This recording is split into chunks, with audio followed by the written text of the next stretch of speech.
السلام علیکم، میں ہوں ذاکر الرحمن۔ ایکسپلور دا ورلڈ 2023 کے تمام دوستوں کو خوش آمدید۔ ناظرین، بابل شہر اور جادو کے متعلق قرآن مجید میں اللہ تبارک و تعالی نے بیان فرمایا ہے۔ بابل شہر کے ساتھ جادو کا بڑا گہرا تعلق ہے، چونکہ حضرت سلیمان علیہ السلام بھی اسی شہر کے اندر نبی بن کر آئے تھے، تو ان کے متعلق بھی جادو کی قصے کہانیاں گھڑی گئی ہیں، ان کی طرف بھی جادو منسوب کیا گیا تھا۔ آج بابل شہر کے اندر موجود ایک کنویں کا تذکرہ ہم دیکھیں گے کہ اس کی کیا حقیقت ہے اور کیا جھوٹ ہے۔ یعنی بابل کے کنویں سے تو آپ دوست یقیناً واقفیت رکھتے ہوں گے، لیکن کیا آپ جانتے ہیں کہ بابل کا شہر دنیا کا قدیم ترین شہر ہے اور اس کی تہذیب انتہائی حیران کن راز اپنے اندر سموئے ہوئے ہے؟ یہ شہر کہاں واقع ہے؟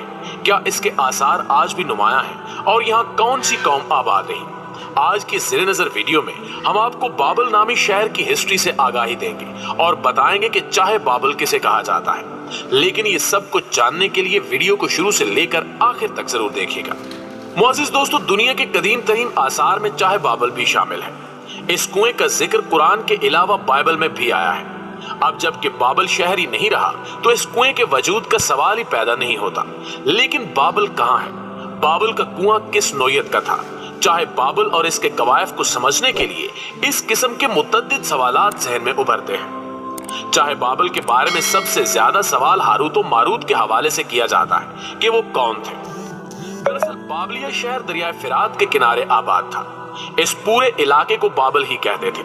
اپنے زمانے میں یہ علاقہ تہذیب و تمدن کا مرکز تھا۔ بابل و نینوا کی تہذیب عالمی تاریخ میں بہت اونچا مقام رکھتی تھی۔ ان لوگوں کا رہن سہن دوسروں کے لیے نمونہ تھا۔ بخت نصر کا عہد اس تہذیب کے انتہائی عروج اور ترقی کا دور تھا۔ اس کے بعد یہاں کی تہذیب کو زوال آنا شروع ہو گیا۔ جدید جغرافیے میں بابل دنیا کے نقشے پر عراق میں واقع ہے، لیکن صرف کھنڈروں کی صورت۔ کبھی یہ شہر میلوں تک پھیلا ہوا تھا۔ مورخین کا بیان ہے کہ بابل کے گرد 55 میل لمبی فصیل تعمیر کی گئی تھی۔ انہوں نے اسے 7 عجائبات عالم میں شمار کیا ہے۔ کالڈیا اور کلدانیہ اس کے پرانے نام تھے۔ شہر بابل موجودہ بغداد سے قریباً 60 میل دور جنوب کی سمت دریائے فرات کے کنارے آباد تھا۔ اس کے کھنڈروں کے قریب ہی آج حلہ کا شہر آباد ہے۔ ان کھنڈروں میں نہروں کے آثار، پانی کے نلکوں کے نشان، شاہی محلات کی بنیادیں اور مضبوط قلعوں کے نشانات اب بھی موجود ہیں اور اپنی تہذیب و تمدن کے کمال کا ثبوت پیش کرتے ہیں۔ شہر بابل کی مشہور عمارات میں قصر سمیرا میس، بخت نصر کا محل، برج نمرود، معلق باغ جو کئی طبقات پر مشتمل تھا، ایک عالی شان رصد گاہ، لابوس کا مقبرہ، شہر کی طویل و عریض سے طرفہ حیرت انگیز فصیل اور برج بابل وغیرہ شامل ہیں۔ ناظرین گرامی، برج بابل کے متعلق مورخین لکھتے ہیں کہ اس برج میں 7 رنگ کے طبقے تھے۔ ان کا تعلق 7 اجرام سماوی سے تھا۔ پہلا طبقہ سیاہ رنگ کا تھا، یہ زول سے منسوب تھا۔ دوسرا طبقہ سفید رنگ کا تھا، یہ زورا سے نسبت رکھتا تھا۔ تیسرا طبقہ نارنجی رنگ کا تھا، اس کی نسبت مشتری سے تھی۔ چوتھا طبقہ نیلے رنگ کا تھا، یہ عطارد سے میلان رکھتا تھا۔ پانچواں طبقہ کرمزی رنگ کا تھا، اس کا مریخ سے میل تھا۔ چھٹا طبقہ نگری تھا، اس کا تعلق چاند سے تھا، اور 7واں طبقہ طلائی تھا، اس کی نسبت سورج سے تھی۔ بابل کے لوگ معبودان باطل کے پرستار تھے۔ ان کے خیال میں یہ معبود آسمان کی فضاؤں میں رہتے تھے اور یہ لوگ اپنی قسمت ان سے وابستہ سمجھتے تھے، اس لیے وہ نجوم شناسی اور علم افلاک میں بڑے ماہر تھے۔ ان کے بت قدوں میں ستاروں کی پرستش ہوتی تھی۔ آج یہ سب کھنڈر کے ڈھیر لیکن چشم بینا کے لیے سرمہ بصیرت ہے۔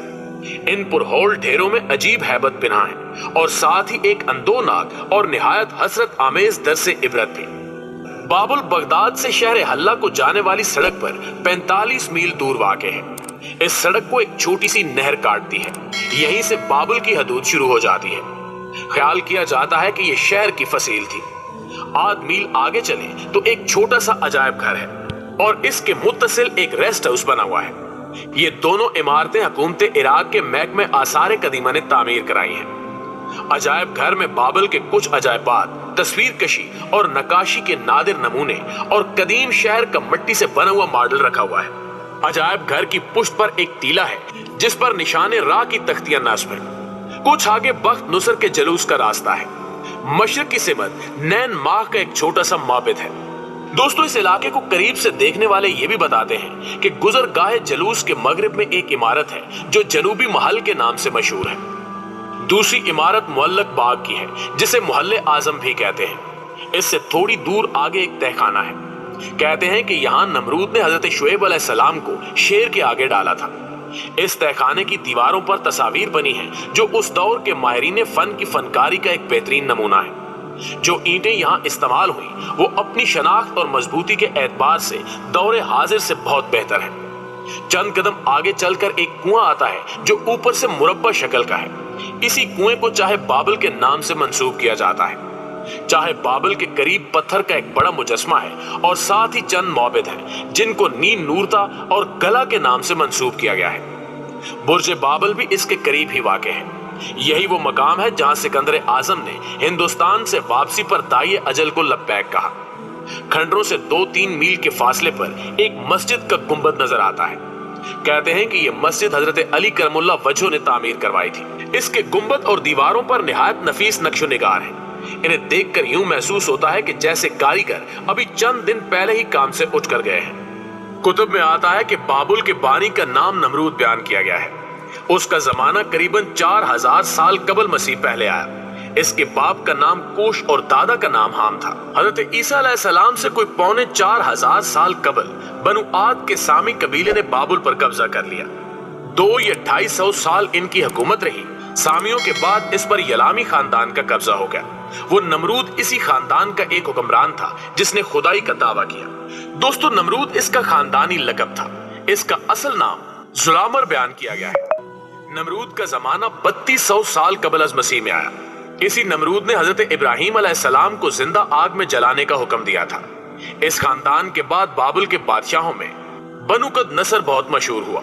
इसे बख्त नसर भी कहते हैं। इसने बहुत से इलाके बजोर शमशीर फतह किए। हजरत ईसा अलैहिस्सलाम से 537 और बाद रिवायात के मुताबिक 549 साल कबल फारस के बादशाह ने बाबुल पर हमला कर दिया और इस तरह ये मुल्क ईरान का बाज गुजार बन गया। कहा जाता है कि बख्त नसर के हुक्म पर बाबल में मुअल्लिक या आवेजा बागात बनाए गए जिनका शुमार दुनियाए कदीम के अजायबात आलम में होता है। एक रिवायत के मुताबिक बख्त नसर ने ये बागात अपनी मलका आमीता के लिए तामीर करवाए थे। वो ईरान के बादशाह कसारा की बेटी थी और पहाड़ी इलाके हमदान की रहने वाली थी। हमदान के पहाड़ी नजारों से इसे कुदरती निस्बत थी। बाबुल हरचंद के बहुत खूबसूरत शहर था, लेकिन यहाँ कोई पहाड़ नहीं था, इसलिए आमीता कुछ उदास रहती थी। बादशाह ने जब उदासी का सबब पूछा तो उसने बताया कि बाबुल में वो सरसब्ज पहाड़ी नशेबो फराज कहाँ जो मेरे वतन में थे। यहाँ हर तरफ मैदान ही मैदान नजर आते हैं। ये मैदानी सतह देखते देखते उकता गई। दिल चाहता है कि इस सरजमीन पर भी पहाड़ हो। मैदानी इलाके को पहाड़ी इलाकों में ढालना मुमकिन तो नहीं था, मगर बख्त नसर चाहता था कि मलका की आरज़ू पूरी हो।